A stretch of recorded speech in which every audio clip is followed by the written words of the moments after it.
On April 6, 1994, the plane carrying the presidents of Rwanda and Burundi was shot down over the Rwandan capital of Kigali. Within hours, ethnic Hutu soldiers loyal to the extremist government had launched a campaign of terror against the Tutsi minority, which lasted for 100 days and claimed 800,000 lives. This genocide would become one of the most shameful episodes in human history. And when it was over, the country of Rwanda was left in ruins. But Rwanda today is a success story. It's the fastest growing economy in Africa with a booming tech sector. It is a major regional power broker, and it is home to some of the happiest people on earth. In 1959, a Hutu revolt broke out and thousands of Tutsis were massacred. The Belgians fled and the Hutu leader, Gregoire Kayibanda, declared Rwanda the independent Republic of Rwanda. But this new nation was unstable.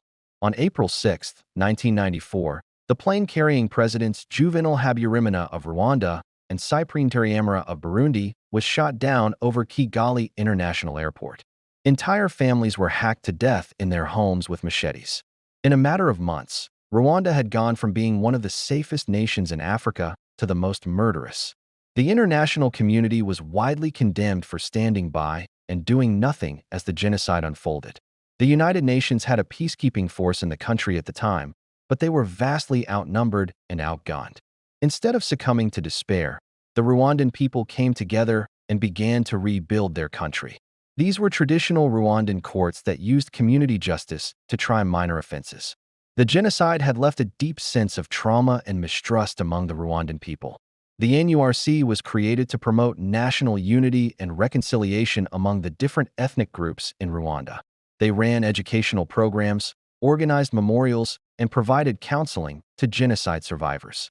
Many people were too afraid to go to the normal courts, which were seen as corrupt and biased. But they felt more comfortable taking their cases to a traditional court where everyone knew each other. Its economy is growing at 8% per year, and its people are some of the happiest on earth. Today, Rwanda is often referred to as the land of 1,000 hills. Rwanda is at the heart of East Africa, making it a natural hub for trade and transportation. It also borders the Democratic Republic of the Congo, one of the largest economies in Africa. He has been in power since 2000, and he has overseen Rwanda's transformation from a poverty-stricken nation to a thriving economy. The literacy rate is around 70%, and there's a growing class of tech-savvy young people. One of the key factors in Rwanda's economic growth has been its investment in education. The government has made education free and compulsory for all children, and they've seen the results.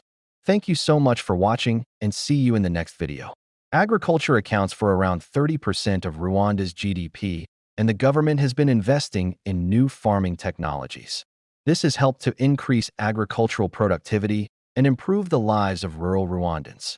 Rwanda now has one of the highest rates of primary school enrollment in Africa, and there's a growing class of well-educated young people.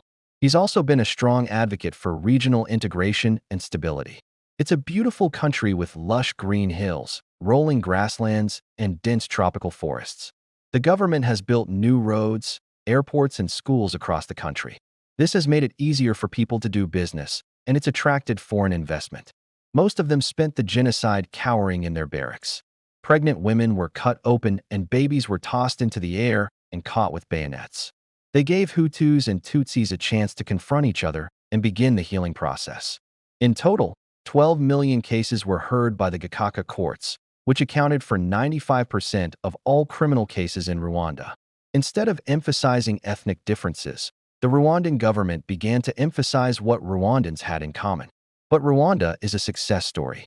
It is a nation that has rebuilt itself from the ashes and is now one of the fastest growing economies in Africa. It's the people. Despite everything they've been through, Rwandans are some of the happiest people on earth. They have a strong sense of community and family, and they're incredibly resilient.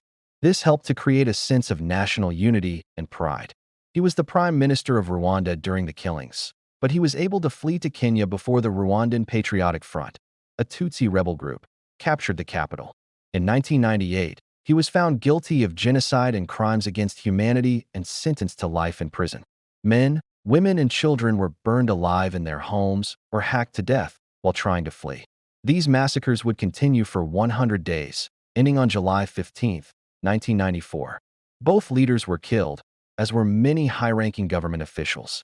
No one knows for sure who was behind the attack, but Hutu extremists blamed the Tutsis. It's home to around 13 million people and sits between the Democratic Republic of the Congo, Burundi, Tanzania, and Uganda. Over 2 million people had been displaced, and the economy was shattered. So how did Rwanda rebuild itself from the ground up? Thousands of Tutsi refugees fled to neighboring countries like Tanzania, Uganda, Burundi, and the Congo. In 1973, a group of Tutsi soldiers known as the Patriotic Front stormed a military barracks, killing hundreds of Hutu soldiers. They then declared the new nation of Rwanda. But this did not bring stability either.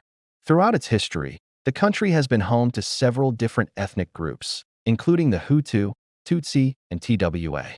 But for centuries, they all lived together in relative harmony. That was until the colonial era when things started to change. So how did this tiny African nation rise from the ashes? Keep watching to find out.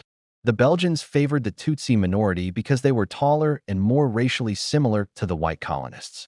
They gave the Tutsi better access to education and government positions than the Hutu majority. This created tension between the two groups that would eventually boil over. Rwanda is a small landlocked country in East Africa. In the early 20th century, Rwanda and Burundi were both colonies of German East Africa. But after World War I, they came under Belgian administration. By the 1950s, Hutu resentment of Tutsi dominance was growing, and they began calling for independence from Belgium. In the years following independence, the Hutu government carried out several massacres of Tutsis, creating a climate of fear and instability.